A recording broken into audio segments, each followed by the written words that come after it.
Estão aflitos, quando tendes poderes infinitos que o Pai Celestial vos otorgou?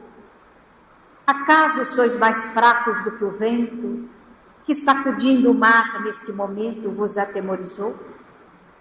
Acaso a vossa fé é tão pequena, que a fúria da borrasca não serena, escutando de perto a vossa voz? O Pai nunca abandona os filhos seus. No céu, na terra, em tudo existe Deus, principalmente em nós. É um trecho de um poema de José Soares Cardoso. Então, nós estávamos falando das amenidades de Deus para com os seus filhos, colocando tanta beleza. É um incentivo para o nosso crescimento. O senador começou a passar agora pelos reveses, o sofrimento de ter a sua filha continuando a estar enferma, até que eles ouvem a notícia de que um varão especial estava transitando pelas estradas da Palestina. E ele estava fazendo tantas coisas, e entre as coisas, ele limpava também o corpo dos imundos, como eram chamados os portadores de lepra, hanseníase. Lívia ficou entusiasmada pensando na filha, e a filha pediu ao pai dela, que fosse procurar aquele varão. Ele condoeu-se.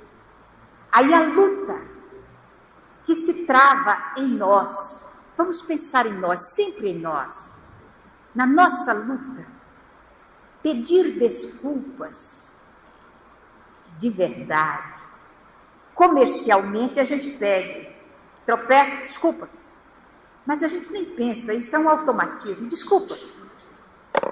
Agora, pedir realmente desculpas, sem que essa desculpa seja uma justificativa para o erro, mas aquela que vai nos facultar o ensejo de aprender um dos 3 aspectos fundamentais da caridade, que é o perdão. Então, geralmente, ou a gente diz a desculpa automática, desculpa, ou então perdoa, e passamos. Ou então chegamos para a pessoa e diz: olha, você me desculpa, é que eu estava muito nervoso, sabe? Aconteceu tanta coisa desagradável hoje não era o meu dia. Então você me desculpe por ter respondido mal, por não ter sido delicado, me desculpa. Não tem nada a ver com desculpa. O que eu fiz foi justificar o fato de eu ter sido áspero com a pessoa. E eu poderia até acrescentar: olha, você me desculpe, hoje o meu dia começou tudo errado, e se amanhã eu estiver bem, a gente vai... Mas o dia que acontecer outra vez, eu vou tratar você mal novamente, você continua me desculpando. Porque quando realmente nós queremos pedir desculpas, nós vamos dizer: me desculpe, errei. Espero não repetir esse erro. Me perdoa. Aí eu estou realmente desejando não repetir o erro. Isso deveria ter um aplicativo dentro do lar, onde a gente deveria aprender a pedir desculpas. Mas geralmente nós justificamos a dureza de coração de que jeito? Mas ele nunca pede desculpas. Ela não sabe se desculpar. Por que eu tenho que fazer? Nivelamento por baixo. É tão comum a gente observar o nivelamento por baixo, quando o pensamento espírita tem que ser o nivelamento por cima. O que faria Jesus nessa situação? Nivelamento por cima. Aí nós vamos encontrar o caminho certo a seguir, como diz a música, o homem, o caminho certo a seguir, quando nós nivelamos por cima e não fazemos o nivelamento por baixo. Então, no caso, a filha pede e ele se toca. Aí ele sai para ir ao encontro de Jesus, mas cadê que o orgulho permite que ele vá no meio da multidão? Afinal de contas, ele era quem? O legado de César. Se misturar aquela gentalha, é a santa paciência, não era da posição dele. Então ele sai caminhando e se senta em um local afastado e começa a pensar. E quando ele está pensando, de repente ele percebe que não está sozinho. E ele faz essa descrição que é verdadeiramente linda. Ele viu um moço, um homem, e ele disse: tratava-se de um homem, ainda moço, que deixava transparecer nos olhos profundamente misericordiosos uma beleza suave, indefinível. Ele não teve coragem de descer da alta prosopopeia para ir ao encontro do Cristo. Mas porque ele tinha valores, o Cristo foi até ele para dar-lhe uma chance ímpar, única, que, aliás, no sonho já havia sido pré-cognizado. Disseram a ele que ele teria uma chance única, que ele deveria aproveitar, ou então levaria milênios até que a chance ocorresse novamente. São as entrelinhas das lições que os Espíritos nos dão. E se a gente olha com os olhos verdadeiramente daquele que quer aprender, enxerga. É o filósofo espírita que está dentro de nós, que vai buscar nas entrelinhas. A pergunta que o jovem faz para ele, senador, tratando-o pelo título do mundo: senador, por que me procuras? Essa pergunta todo dia é feita ao seu coração de espírita. Por que me procuras? Você vai ao centro para fazer o quê? Não é para procurar Jesus. Você vem a um encontro como este, para quê? Para ver uma cana balançando no deserto, como diz João Batista? Não. É para que a gente entrelace o nosso coração, o nosso entendimento, na busca dessa verdade que há 2000 anos está acenando para nós, para nos libertar. Libertar do quê? De nós mesmos. Ninguém nos prende. Nós nos prendemos porque desejamos. É a nossa chance. Senador, por que me procuras? Poderia perguntar: Girofel, por que me procuras? Há 90 anos você está me procurando, não me encontrou ainda? Então nós vamos perceber que essa pergunta é individual. É para você, é para mim, é para nós. Isto aqui é algo diminuto, líquido num tronco já morto. Coisa pequenina, que você amplia, aí você vê o poder do Criador. E como você é um filósofo espírita, para admirar. É a presença do seu Pai. Você é filho do poder mais poderoso. Isso é uma redundância que estou fazendo porque desejo. O poder mais poderoso do universo, o seu Pai. Criou essas coisas para que você se admire e deixe fluir o filósofo que está dentro da alma. Olha aqui que Jesus diz a ele: fora melhor que me procurasses publicamente na hora mais clara do dia, para que pudesses adquirir de uma só vez e para toda a vida a lição sublime da fé e da humildade. Eu conheci um homem que era conhecido na sua cidade como trator de Deus. Era um homem forte, grande. E ele resolveu um dia, depois de uma grande bebedeira, porque ele era um semi-alcoólatra, não sei se existe semi ou profundamente, não sei, e brigava, e era preso. Um dia ele resolveu mudar. E a primeira coisa que fez, a cidade tinha muitos enfermos dos pulmões, tuberculosos. E um dia ele pegou um na rua e levou para casa. Tinha 7 filhos e a esposa, e levou. Nossa, a esposa ficou a fera, falou, com 7 filhos você traz esse homem que está tossindo aí, colocando essas bactérias todas. Mas ele levou. Depois ele levou mais um. Depois levou mais outro. Até que a mulher pegou os filhos todos e foi embora. Falou, você fique com os seus leprosos e eu vou embora com os meus filhos. Leprosos não, tuberculosos. E ele continuou. E foi indo, encheu a casa de tuberculosos. Como ele tinha um terreno, ele construiu mais uma casinha, mais outra, e de repente tinha uma porção. Virou uma instituição. E ele pedia ajuda, porque ele não tinha proventos próprios.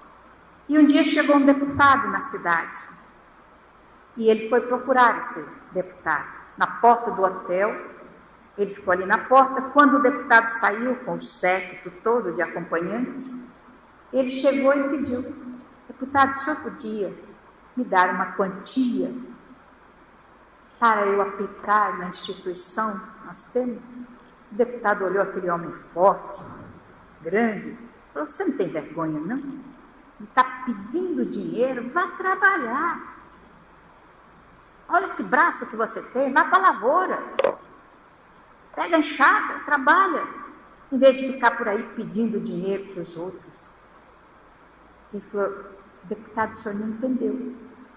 Eu não pedi para o senhor me dar um dinheiro. Eu pedi para o senhor dar um dinheiro para os assistidos.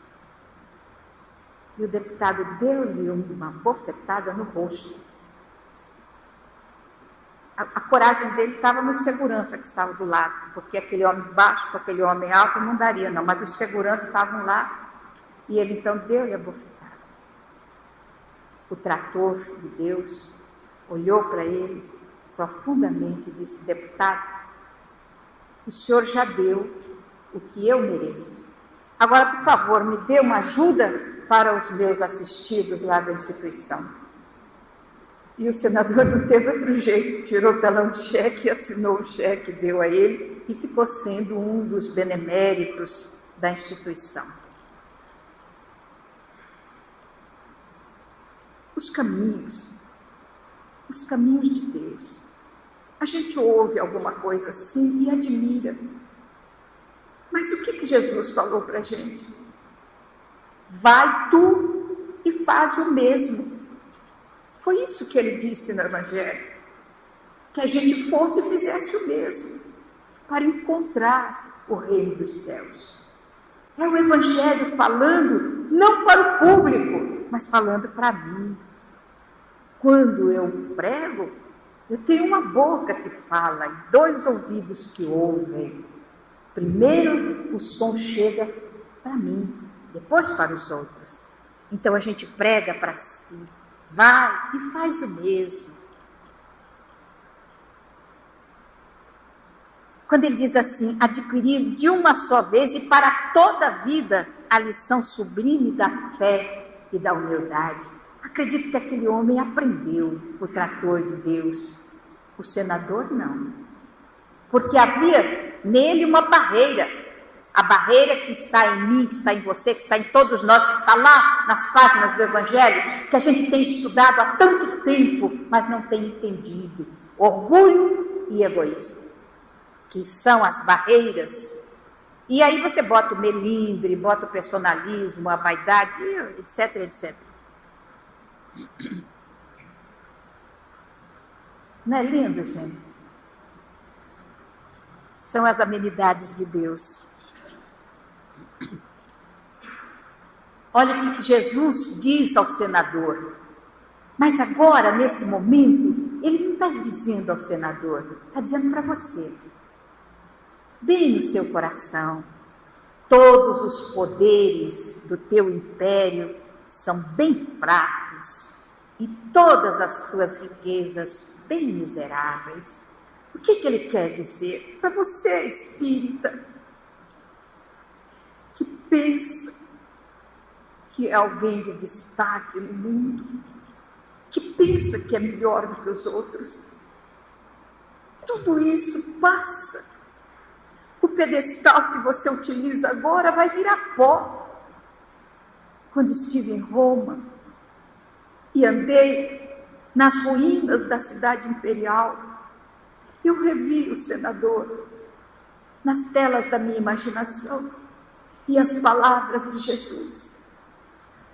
Todos os teus poderes são tão miseráveis, estão todos eles tombados no chão, os grandes palácios, o fórum, o orgulho, a primazia do povo romano, tudo destruído. O que sobrou? O que existe no Coliseu é uma quantidade enorme de miseráveis, de pobres estropiados, miséria econômica e miséria moral. É o que sobrou. As palavras de Jesus, retratadas no livro de Emmanuel. É algo para fazer a gente pensar. Cada vez que você subir no banquinho e pensar que já é melhor do que os outros, lembra do senador romano, que reencarnou como Nestório, um escravo, e veio depois para o Brasil, no corpo de Manuel da Nóbrega, ajudar os índios, nós, a crescermos um pouco. E depois continuou pelas mãos abençoadas de Chico Xavier a nos ajudar. Quanto ele tem ajudado você? Você já catalogou o que você aprendeu com Emmanuel? Vamos pensar nisso.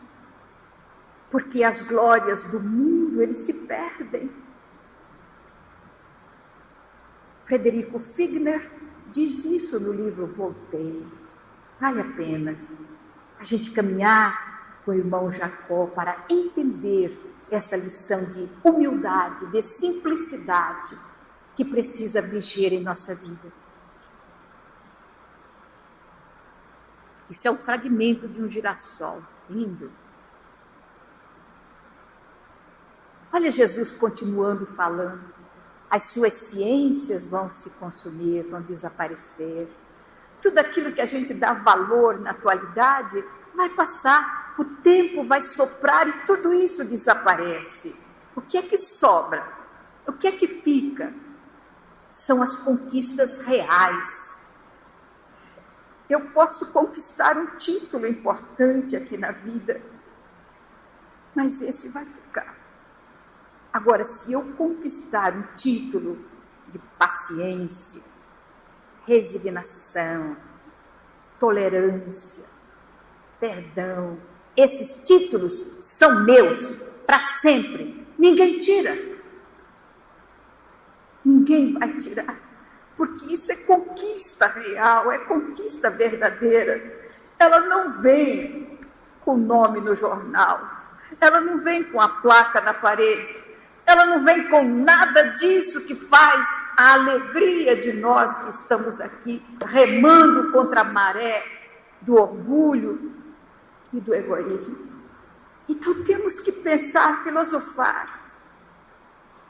Nossa, você é grande. No tamanho não, eu tenho 1,61 m. Pouco. Aliás, 60 já, porque a gente vai encolhendo, né? Que coisa triste. Eu não queria ser baixa, eu queria ser bem alta, mas não sou. Não, tudo passa.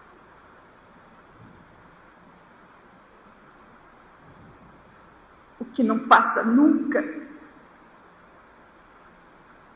é a humildade de Francisco de Assis, é a ternura de Chico Xavier. Isso não passa.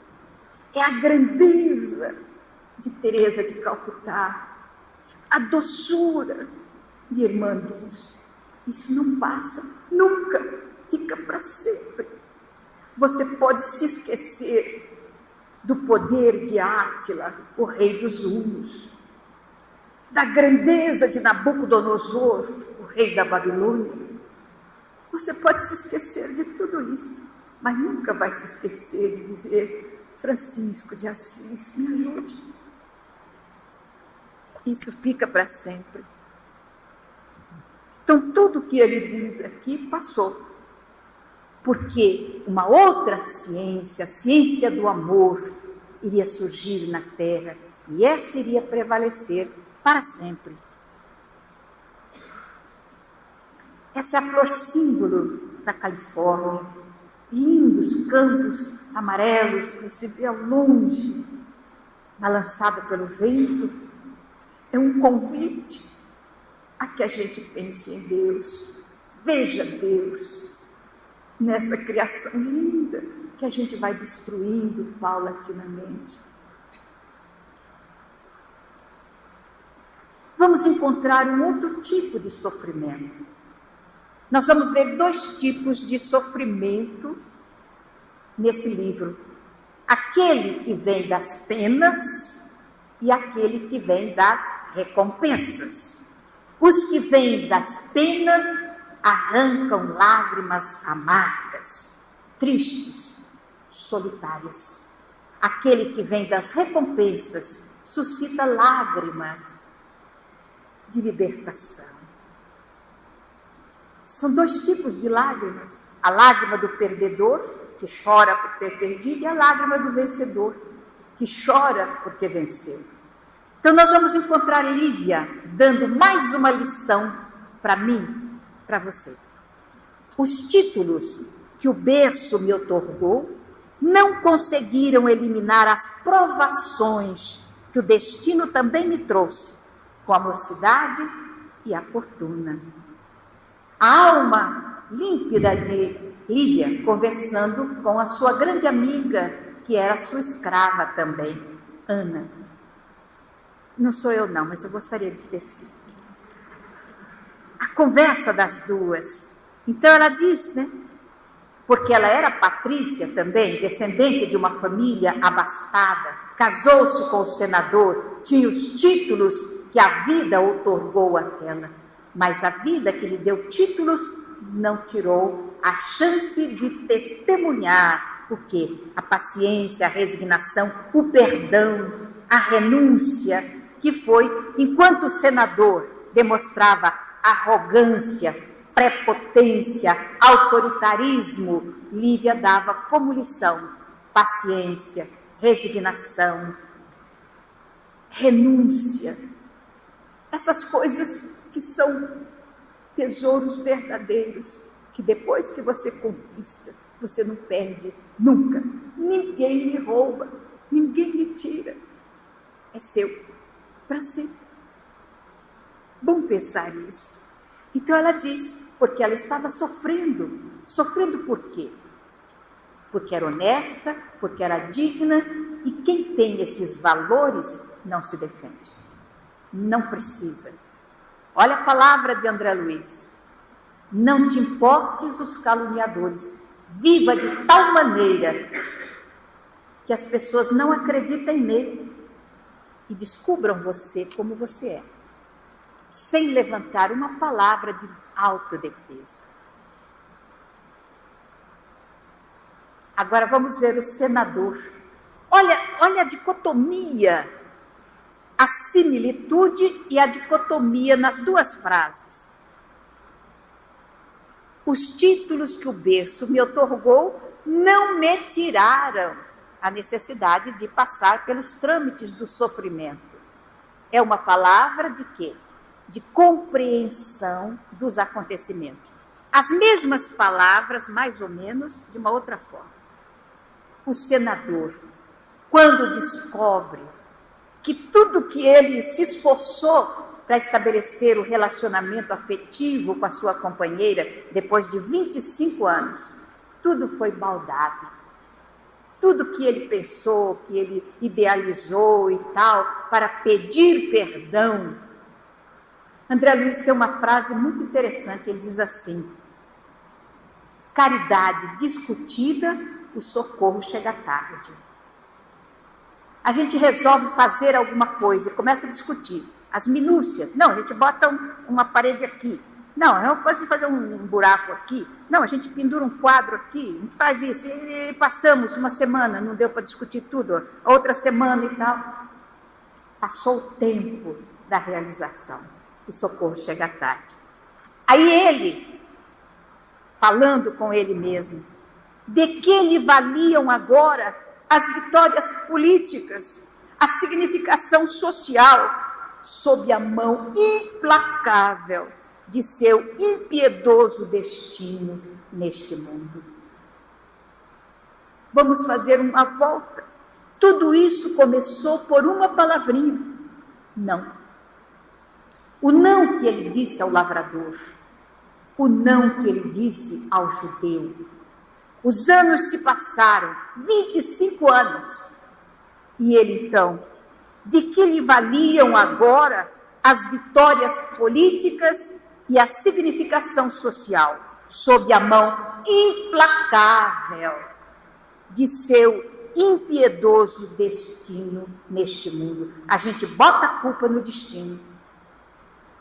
Não passou pela cabeça dele que foi ele que construiu tudo aquilo, quando disse não àquele homem, quando colocou na sua vida o espinho que iria atormentá-lo a vida toda, e quando colocou nas mãos daquele homem o instrumento para destruir a paz do seu lar, que quando ele disse não, a vingança nasceu no coração daquele homem simples, que lhe tirou o filho, que prodigalizou a visão distorcida do comportamento da sua esposa, que os separou durante 25 anos na intimidade do lar, porque ele era cego pelo orgulho e tinha a dureza de coração que não lhe permitiu analisar a criatura que estava ao seu lado e que se esqueceu do chamado de atenção que recebeu no início da sua existência, praticamente, porque ele deveria ter os 25 anos na época, quando lhe informaram que ele teria alguém ao seu lado para ajudá-lo, que era sua esposa, que era Lívia.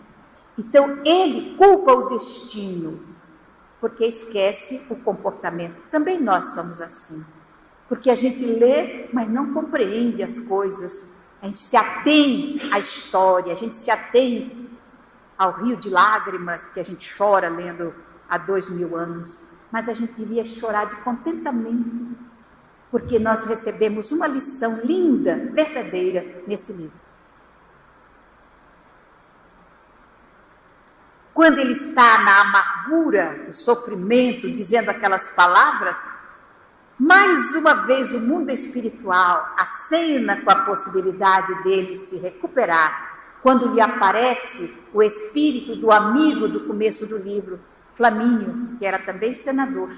E olha o que é que ele diz. Isso é para a gente. Então vamos ler assim com cuidado isso aqui. Diante da morte, todas as nossas vaidades desaparecem. Olha, o rei apodrece igual o escravo. O rico tem mau cheiro igual o pobre. Então, todos nós somos nivelados na sepultura. Isto é uma lição do grande Criador, que pensou em tudo para que a gente tivesse a oportunidade de crescer. Nas suas claridades sublimadas, nossos poderes terrenos são de uma fragilidade misérrima. Quer dizer, diante da morte as vaidades desaparecem, as claridades dessa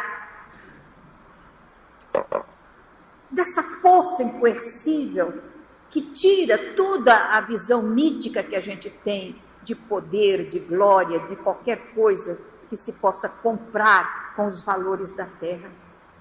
Tudo desaparece nas claridades sublimes da desencarnação. Aí nós percebemos que o poder é tão frágil. Olha o rei desencarnando e dizendo, meu reino por um cavalo. Mas não há como. Pode oferecer o reino para recuperar a saúde. Existem valores que a gente não compra com dinheiro. A saúde, a paz, a felicidade, nada disso o dinheiro compra. Compra, sim, os oropéis fantasiosos da mentira. Olha o Flamínio dizendo. E olha, vamos analisar pedacinho. Desculpa, Girofel, você já deve estar cansado. Mas eu tenho que ir até o fim. Já está pertinho do fim.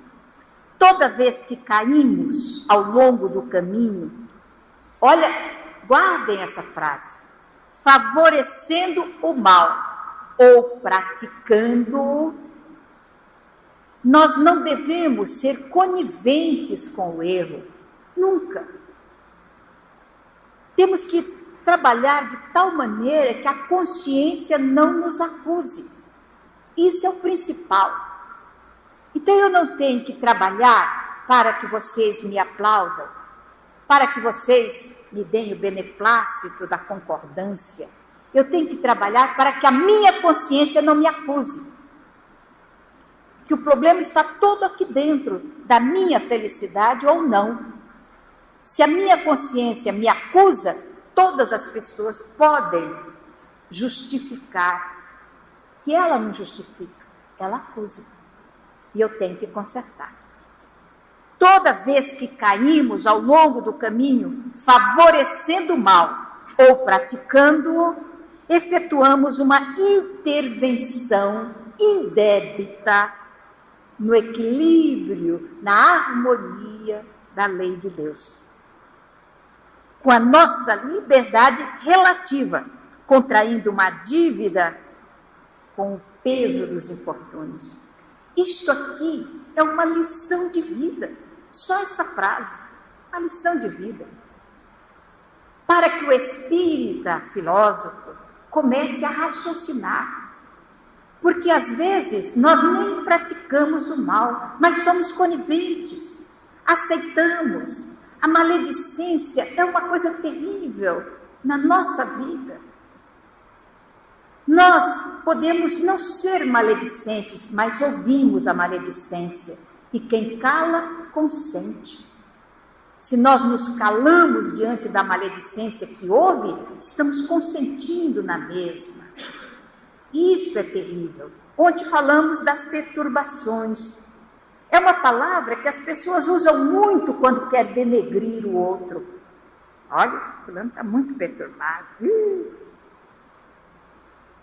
Favorecendo o mal, disseminando o mal, só que demonstrando ignorância também, porque quem não é perturbado? Então, esta frase eu achei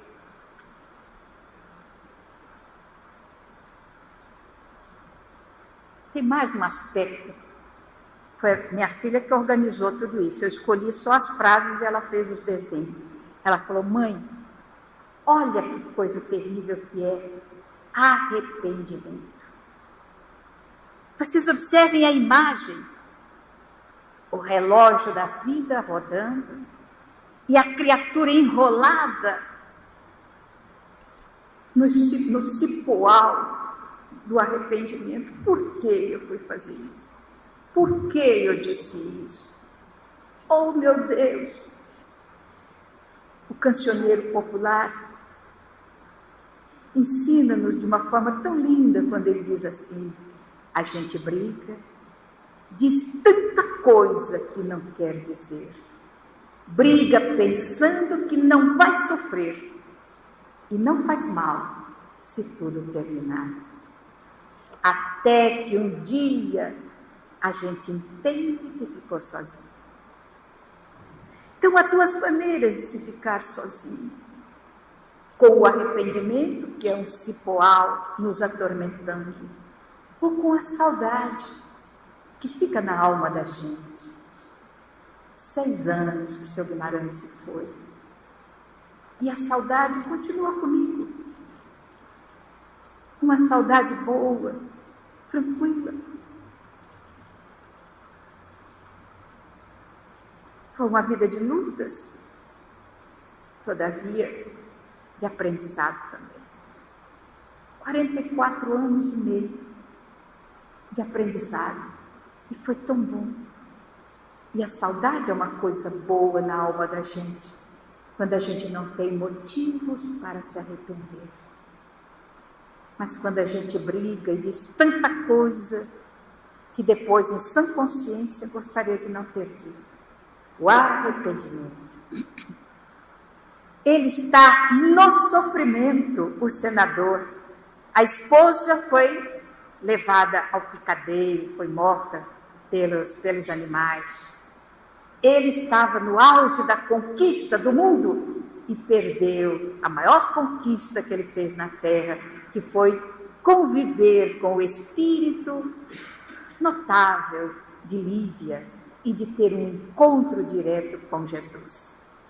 Ele preferiu César. Virou as costas para Jesus e para Lívia. E agora ele colhia o louro das vitórias do mundo, mas isso não preenchia o vazio da alma.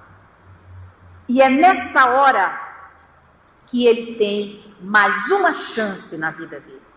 Ele teve a primeira chance quando sonhou, teve o sonho premonitório. A segunda chance, quando pôde dizer, libertem o garoto ou prendam o garoto. Ele preferiu prender. A terceira chance, quando ele podia dizer, sim, eu vou libertá-lo, ou dizer, não, fica preso. Ele optou pelo não. A outra chance que ele teve na vida foi o de, quando descobriu que a sua esposa não tinha dívida nenhuma para com o comportamento negativo que ele incutiu nela, ele poderia imediatamente ter ido pedir perdão. Mas não teve coragem. Então ele quis utilizar o subterfúgio das glórias do mundo a que Lívia não dava nenhum valor. Nenhum valor. Mas ele quis pegar a coroa de louros da vitória do mundo e chegou tarde. Aí ele ouve de Flamínio, desencarnado, mais uma chance que ele recebia. Mais uma chance. Esse perdoa ficou no ar. Que hora que ele iria aplicar tudo isso? Aí vocês vão ver no livro, porque eu não vou falar também. Sou má quando eu quero. Não vou contar para vocês. Leiam o livro. A chance que Flamínio lhe deu para conseguir, de alguma sorte, se liberar. Perdoa. A coisa linda. A palavra linda. Perdoa. Desculpe. Compreenda. Vamos em frente. Somos espíritas. Estamos num caminho de liberdade ímpar, que facultou-nos a bondade do governador do planeta. Esse governador que não pensa em si, que não pensa nas placas da parede, que não pensa nas suas conquistas individuais. Esse extraordinário governador que só pensa em nós, o seu povo, as suas ovelhas. Ele só pensa em nós. E nos dá a grande chance da construção de um mundo novo.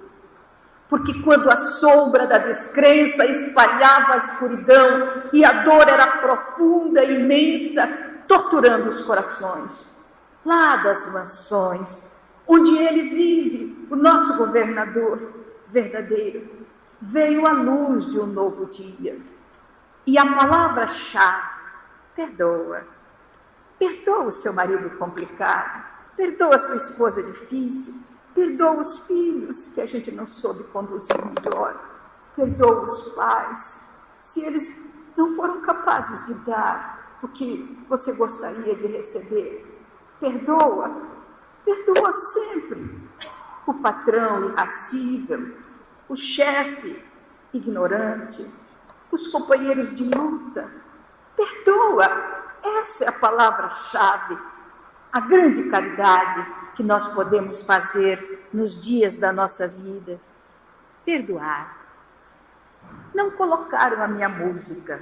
Cadê os técnicos? Não vou cobrar de você, você fez o impossível, mas ele diz que é o computador que está obsidiado. Mas olha o filme, nós começamos com isso e vamos terminar também com isso. Isto é lindo. Se vocês quiserem, eu canto, mas eu não canto igual o rei da voz aqui, eu não sei cantar. O que esse filme quis dizer? Eu vou voltar.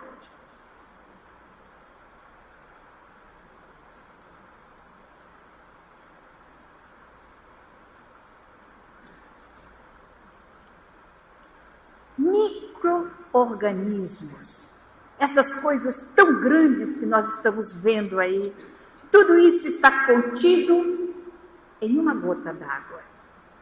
Tudo que nós estamos vendo no filme está contido numa única gota d'água. A grandiosidade do Criador, essa inteligência suprema que pegou o macro e colocou dentro do micro. A vida que se reflete numa gota d'água. O mundo que está contido ali dentro, que a mente do homem vai desvendando paulatinamente. É um universo dentro do pequeno. Se nós pensarmos o que está dentro de nós, somos seres divinos, a divindade está em nós, sois deuses. Isso é lapidar. E para que a gente retire esse Deus que está dentro de nós, a gota d'água, que está dentro de nós, basta que retiremos de nós o orgulho, o egoísmo, as vaidades, os personalismos, para deixar que essa divindade comece a eclodir, comece a crescer, apareça. E foi isso que a maior expressão de amor que caminhou entre nós, Francisco de Assis, ensinou. E a bondade do nosso governador, que um dia chamou Iléu e perguntou: onde fica a terra em cujo firmamento se encontra o cruzeiro? Hoje, a gente vê os espíritas, muitos perguntando: e agora, como é que fica? Irmão X diz que aqui é a pátria do Evangelho, o coração do mundo, mas com tanta violência e com tanta santa ignorância que astravanca o progresso. Retirar um pouquinho dessa ignorância de dentro de nós. E nós vamos observar os estertores da ignorância começando a sofrer com as suas próprias maquinações e um mundo novo começar a surgir na pessoa desses espíritos que estão retornando com um cabedal gigantesco de cultura, mas com um cabedal lindo de compreensão. O menininho é o meu neto do coração. Nossa, porque eu tenho de filhos espalhados pelo mundo, vocês nem imaginam. E netos, então, uma quantidade. Tem aqueles que ficam mais perto da gente. E esse meu netinho está fazendo 7 anos. Mas na época ele tinha apenas 5 anos. Papai, professor, psicólogo, professor de psicologia. A mãe, arquiteta. E o pai, os dois, um casal muito lindo, muito, eu digo que é meloso demais para o meu gosto, né? Que negócio chega mais, beijinho para cá, beijinho para lá. É lindo, eu acho lindo, não para mim, mas eu acho lindo para os outros.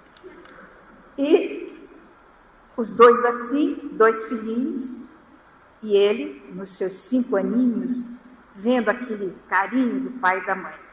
Aí um dia, o pai chega e diz para a mãe do garotinho: olha, eu estou lidando com uma coisa muito importante para nós, eu preciso de 3 dias de paz, esquecimento. Então não me peça nada, não fale comigo, deixe eu pensar. E isso ele quis dizer porque ele ajuda a dar banho nos meninos, botar na cama, canta com o filhinho, aquela coisa toda. É o marido participativo dentro do lar. Mas dessa vez ele falou assim, olha, me deixe, e ela, tudo bem. Então, ele chegou em casa, na hora do almoço, e o lugar dele estava ali reservado. Ele sentou calado, almoçou, levantou da mesa e foi para o escritório. E a esposa, então, tirou a mesa, levou para a cozinha, foi lavar os pratos sozinha. E, à noite, saiu para dar aula. E voltou. O filho estava acordado, esperando sempre o pai para cantar para ele. O pai foi para o escritório, nada de cantar. Na manhã seguinte, que era sempre abraços, beijinhos, aquela coisa toda, não teve nada disso. Ele entrou no escritório e fechou a porta. No segundo dia, o filhinho pegou o celular e bateu na porta. Aí ele falou, entre. Ele entrou. Ele falava muito mal ainda aos 5 anos. Hoje ele já está falando direitinho. Pai, liga para mim. Aí ele falou, quer tirar fotografia, filho? Não, filme. Aí o pai, pronto. Aí ele virou para o pai e falou, fala, papai, fala, eu te amo. Aí o pai, eu te amo, meu filho, amo você. Não, papai, não. Mamãe, fala, mamãe, eu te amo. Aí ele falou, meu filho, eu amo a sua mãe. A sua mãe é a minha vida. Sua mãe, você, a sua irmã, minha vida. Ele, fala, papai, outra vez. Mamãe, eu te amo. E ele, Kika, eu amo você, Kika. E pão, papai, pão. Abriu a porta, saiu correndo, chegou. Mamãe, olha. Liga. Ela ligou. Papai, eu te amo. Papai, eu te amo. A mãe começou a chorar. E ela foi lá, abriu a porta e falou, meu bem, o nosso filho está pensando que nós estamos brigados. Não estamos. Os 4 se abraçaram, choraram. E ela disse, filho, o pai e a mãe vivem para vocês. O papai está muito ocupado. O papai está trabalhando, então ele precisa de sossego. Vocês não vão fazer barulho e vão deixar o papai sossegado. A hora que acabar o trabalho, o papai vai voltar a ser o que ele sempre foi aqui com a gente. O menino sorriu e falou, trabalha, papai. E saíram. A visão que essas crianças têm e o que elas passam para a gente. Esse mesmo garoto, aos 4 anos, estava no shopping com a mãe e uma senhora que estava muito nervosa com uma garota que estava chorando. A mãe sacudia a menina e falava assim, cala a boca, senão eu te bato. E ele parou e ficou olhando. E ela sacudia, quanto mais sacudia, mais a menina gritava. Aí ele correu e abraçou as pernas da senhora. E ela olhou para ele, e ele olhou para ela e disse, devagar, devagar, fala baixo, fala devagar. Ela está assustada, fala, não chora. E ela fica quietinha, fala devagar, baixo. A senhora olhou para ele e abaixou e segurou a menina nos braços, abraçou e falou assim, não chora, minha filha, não chora. E a menina se calou e agarrou o pescoço da mãe. E ele saiu sorrindo e voltou e segurou na mão da sua mãe. Eles estão chegando. Que mundo nós vamos oferecer a eles? Vamos pensar nesse mundo. Espíritas, meus irmãos, como dizia o Dr. Adolfo Bezerra de Menezes Cavalcante, quando falava na Federação Espírita Brasileira. Espíritas, meus irmãos, vamos preparar um mundo bom para esses espíritos que retornam, com o objetivo de apaziguar as nossas almas belicosas, com o objetivo de esclarecer a nós que ainda somos ignorantes, com o objetivo de nos amar, a nós que ainda não aprendemos os rudimentos da afetividade, do amor. Vamos trabalhar nesse sentido para dar a eles um mundo bom, que será o mundo que irá nos receber amanhã, quando, pelas asas abençoadas da reencarnação, fizermos o pouso na terra, uma terra que estará impressa com letras garrafais a palavra fraternidade, implantada pelo nosso governador, por Jesus, pelo nosso Pai, por Deus. E então nós poderemos cantar como o poeta José Soares Cardoso. Trago versos dentro da alma, como o sol traz luz em si. Eu vivo a vida cantando porque poeta nasci.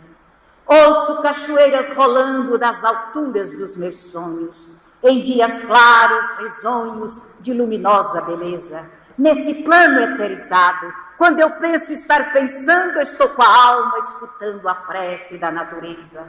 Há no meu peito cascatas, vibrando ternas sonata no teclado das estrelas. E embora a grande distância, seja noite ou seja dia, com as lunetas da poesia, eu sempre consigo vê-las. Há no meu peito um garimpo de cristais e diamantes. E eu mesma sou garimpeiro que só procura brilhante que tenha cor de alvorada. Pedra com jaça ou defeito, no garimpo do meu peito, não quero seja encontrada. Niágaras, Paulo Afonsos, Sete Quedas, Iguaçus, cataratando meus sonhos a quedas d'águas aflus. Fontes líricas serenas, bandos de lindas falenas, dando 1000 cores ao dia, jardim suspenso nos ares e outras notas singulares, faz-me conhecer a poesia. Por tanta luz que vislumbro, pela ventura que tenho, por tantas vozes que escuto, sem que tais bênçãos mereça, eu não sei como agradeça a glória que Deus me deu. Sim, meu Pai, me sinto mudo, porque vós me deste tudo, o dom de viver na terra com os olhos fitos nos céus. Muito obrigada.